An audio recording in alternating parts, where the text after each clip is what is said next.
We talk a lot in the magnetic memory method world about drawing your memory palaces. But what if you can't draw? Well, I'm kind of embarrassed that I haven't thought about this before, because I've certainly talked with a few people who can't see in the traditional sense and come up with different solutions for them, such as maybe if you have access to the room that you want to use as a memory palace, touch the walls to help better formulate the journey that you might create as you lay out information that you want to memorize. But in terms of not having access to your hands, or perhaps not having hands at all, I don't know why that I never thought about it, but I'm very, very grateful that somebody asked me. Somebody who is committed to a wheelchair without the use of his hands said, what about me? I don't have access to this. So in this video, I'm going to talk about some ways that you could still create memory palaces without being able to draw them. And I think you'll find these exercises and suggestions very, very useful, even if you can. Now, before we get into this, what exactly is the whole deal with drawing memory palaces in the first place? Where does it come from? When I first started with memory techniques, a lot of people would say, get a picture in your mind. And I wouldn't understand what this was. A picture. Isn't a picture a thing that hangs on the wall? Or something that a camera takes? I wasn't clear how to do this because I didn't see pictures in my mind. I remember in On Writing, Stephen King talking about how he rarely describes the clothing of what people are wearing because people just imagine what it is that they want to see the character wearing anyway. And I just thought, that's weird. I don't imagine characters at all. I just don't see them. And it turns out years later, a term emerged called aphantasia, or at least it became something that I was aware of, this term aphantasia, which means the lack of a mind's eye.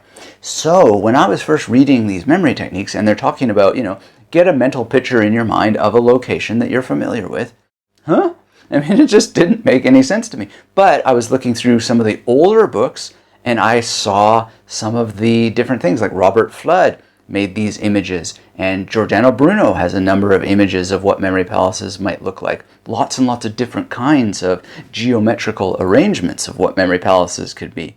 And I thought, I'll bet you somebody drew those, and that's how they're starting to craft this memory palace in their minds. So I just started to draw them. And I found many, many benefits in doing so. First of all, I could see the memory palace in my mind. Why? Because it was there right in front of my eyes on paper. I had recreated this picture so that it actually was a picture. And that was very, very simple and easy to do. So drawing memory palaces is still essential to me. Look, here's a brand new one from just the other day. And a little bit of the process here, I wanted to memorize the dates of some philosophers. And so I just thought, well, what would be a great memory palace for philosophers? And then I thought, well, I'll pick a building with the name P somehow. And then I was just like, well, I don't like, Popeyes is a particular restaurant. Not exactly my style for having philosopher dates and their names. And so then I thought, oh, I remember I used to really love to hang out at Kilgore's with Phil, my friend Phil, and we used to go there and drink ourselves silly while talking about what? Philosophy. So I used that instead. And here it is. Very, very quick process, 2 to 3 minutes, draw it out, figure it out for the exact number of philosophers' dates that I wanted to remember, because they're all the philosophers discussed in a particular book. And away we go. Get started memorizing them, because I now have the journey for the memory palace all worked out. So this is the origin and the reason why that I have done this. And it's just very simple. Memory journal, you can collect many, many, many memory palaces very, very quickly and have them that you can visually refer to if you need them.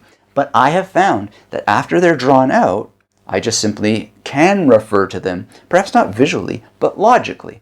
Because as I've assigned the stations by number, I can just say, okay, my first station was in that corner. And without even a mental image, it's just very clear to me where it was logically. Because where is number 2? Well, number 2 is the one that was next to number 1, and so on. So this can be beds and bookshelves and lamps and chairs, or it can just be corners and walls. And sometimes I'll use just corners, and sometimes I'll use just walls, and sometimes I'll just use furniture. It depends on the location, and it depends on the goal, and it depends on the nature of information. And the more you get into these techniques, the more you'll know what decisions to make based on what it is that you want to memorize. So in the case of this Phil Kilgore's memory palace for philosophy, Well, what we have here is a combination of actual parts of the floor. We have the bar, and then we have the windows, and we have tables, and I'm using all those different things. But if you are in a circumstance where you can't draw memory palaces for whatever reason, take these for what they are. They are suggestions, and I think that they're useful exercises whether you can draw memory palaces or not. So the first suggestion would be to just simply bring the place to mind, and then bring a piece of paper or a map and start to imagine yourself drawing it.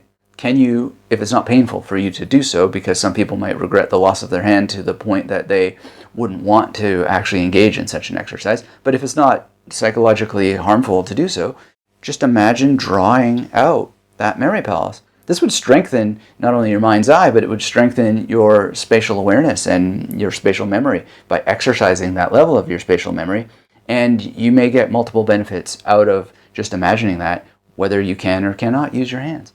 The other thing that you can do is perhaps you could use some of the technology that's available. So many people operate their computers with their mouths. And so there are various softwares that you could get up on a screen and perhaps draw that way.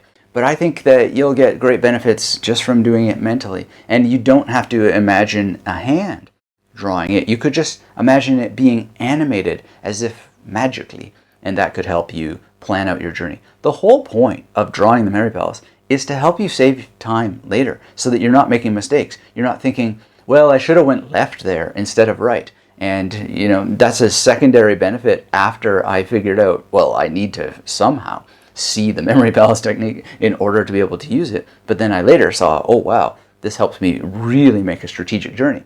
So as long as you're pre-visualizing it before you set it into stone in whatever way that you can, and you really think through this journey, it's like the old Abraham Lincoln thing. Give me an hour to chop down a tree, and I will spend the first 45 minutes sharpening my axe. This is very, very important, because what he's essentially saying is, before I try to make anything I do efficient, I make sure that my tools are as effective as possible first. Here's another suggestion. Maybe what you can do is verbally describe the memory palace.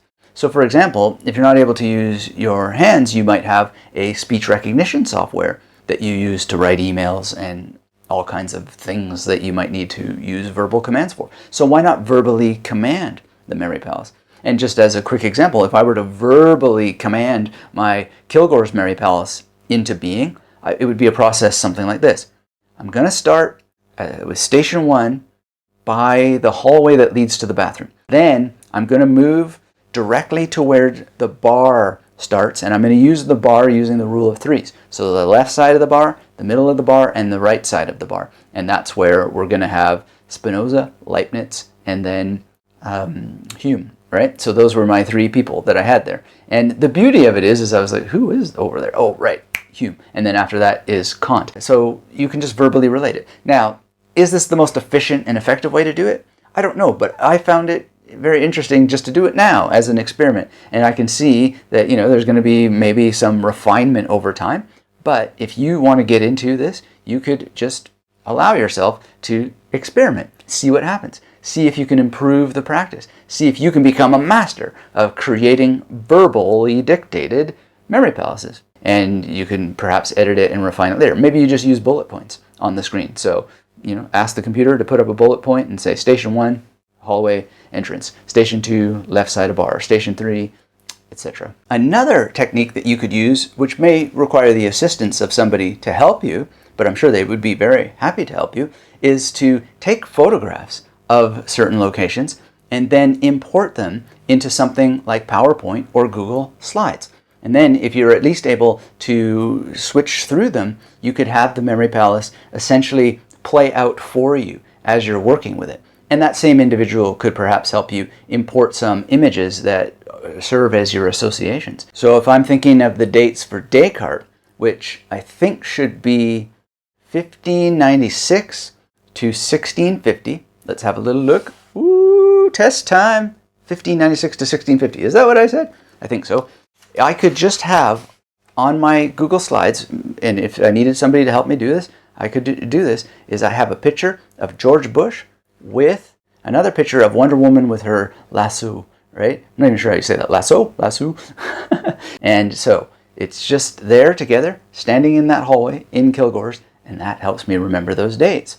And then go on to the next person, which in this case is Spinoza, and have more images, but have the actual slide there, and then ask somebody to help me put those images in place. Now, at the end of the day, we don't want to be reliant upon our visualized memory palaces. We want to be able to do this in our minds. But as we're learning, there's nothing wrong with having any number of tools to assist us, noting that the true path of memory mastery is to be able to do this purely with memory palaces. The only impure thing, so to speak, that I still do is draw my memory palaces. But I ultimately don't see it as impure because they're not memorized palaces. They're memory palaces, and it really, really helps me to see them with my eyes to not only get a better sense of what they are going to be, but also to help myself save time when I use them later, because I don't have to correct the journey. I'm able to just optimize that journey at the very, very start so that I can dive in and use them as quickly as possible without fuss and finicky changes all the time. And believe me, I've spent some time changing things when I'm into a project, and it is annoying. So we don't want to do that. Anyway, it's a beautiful, beautiful thing. I'm glad that I had the issue raised, and I thank people for pointing these things out. I always want to improve the work that I'm doing in the magnetic memory method world, and it's thanks to people that reach out and point these things out that it can improve. So I am going to encourage you to try these exercises yourself. Report in, let me know how they go. And if you want to get even more involved, I am starting to really get deeper and deeper into a book project that I've been working on for a couple of years now, and I realize there's a missing ingredient, and that missing ingredient is you. So what I have put together is a sample chapter, and it's codenamed Philosophy of Memory, this book. That's not going to be the title, I don't think, anyway. And the first chapter has a number of exercises. They're even cooler than the exercises that I gave you today, and there's 3 of them. But I have a feeling that there's a potential for many, many more exercises, and I know for a fact that this book would be even more interesting and exciting and rewarding for people if you were to complete those exercises and share what happens when you do. And those could be included in the book, with your blessing, of course, and I bet you that'll trigger even more ideas for exercises as I go through what you're doing. So if you would like this sample chapter so that you can participate in this project and future sample chapters to be part of more of the exercises that I'm putting into this book, go to magneticmemorymethod.com/POM, which stands for Philosophy of Memory, and you will get this chapter. The exact title is going to be codenamed the title that you'll get when you get the sample chapter. And oh, the puzzles, the tricks, the games we play online to get a little clickety-click, linkety-link, right? magneticmemorymethod.com/POM. And I really look forward to what you do with those exercises. And if you want to keep what you do private, that's great too. I hope you enjoy. So get out there and make some memory palaces and find new and unique ways to engage in the process of making them. You'll be richly rewarded when you do.